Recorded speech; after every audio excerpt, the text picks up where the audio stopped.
as Will said, thank you for coming. I'm Vince. Ted is my dad. You guys may know him as Uncle Ted or Mr. Anderson. Dad was born in Chicago on Halloween 1933. He grew up as an only child. Grandma Dorothea was a homemaker, and Grandpa Emil was a postal carrier. And Dad didn't really talk about his childhood that much. There were a few things that I remember him talking about.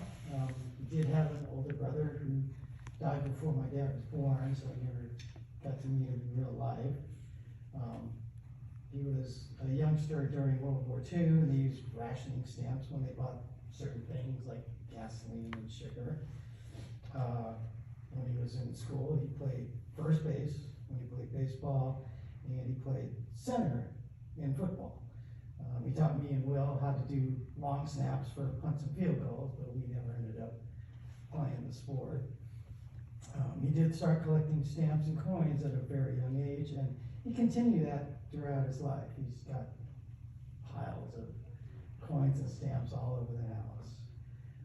He went to college at the University of Illinois and majored in architecture. After that, he got after graduation, he got drafted and served a few years in the Army. He spent some of his service over in Korea. Fortunately, it was after the war had ended. His big story to me about his Army days was about getting an M1 thumb. If you don't reload the rifle correctly, your thumb gets smashed. So, yeah, he gave me a warning about that one. After his honorable discharge, he and a friend planned to drive from Chicago to California and find jobs. Dad bought a new red VW Bug, but his friend had passed away. Dad drove out by himself and ended up in San Francisco. And that's where he met Mom at a YMCA dance. He always said that was the best thing that ever happened to him, and asking her to marry him was the best decision he ever made. So the civil engineer and the bank worker began a new chapter for both of them. They bought a small house that was advertised as a view with a home and started a family. First me, then Will. A few things I remember about my dad from when I was small are playing card games after dinner, playing tetherball in the backyard. He did build a sandbox, and he built some bookcases out of wood, put up some wood paneling and shelves in the kids' bedroom. Sometimes we would stop at the liquor store so we could buy bubblegum cards, whether they're baseball, football, cars, I remember him taking us to go and get parked, like on a Sunday afternoon when my mom had an open house.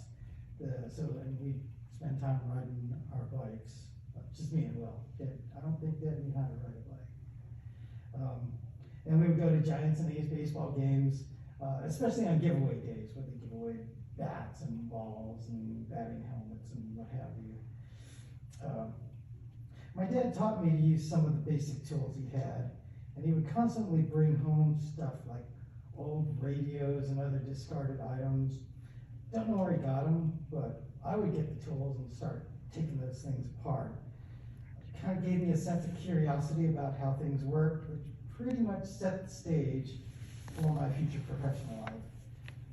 He did bring home old drawings from work because the large format made a good canvas for kids drawing and coloring, but I also looked at the other side, the blueprint side, to see what he did for work. Dad was definitely a big football fan, and in the early 70s, got the family season tickets for the 49ers. Mom would pack some lunch and we'd go enjoy the games. The team really wasn't good until Will and I left for college. That's when they started getting into Super Bowls. But through all the ups and downs, the Super Bowl years, and the seasons where they didn't even make the playoffs, Dad remained faithful. Even in the new stadium, and when he wasn't mobile enough to attend, he wasn't going to give up those season ticket seats. When we were old enough, Will and me joined Cub Scouts Pac-12 and then Boy Scouts Troop 12. Dad also joined as an assistant scoutmaster. That meant weekly meetings, weekend campouts, and summer camps.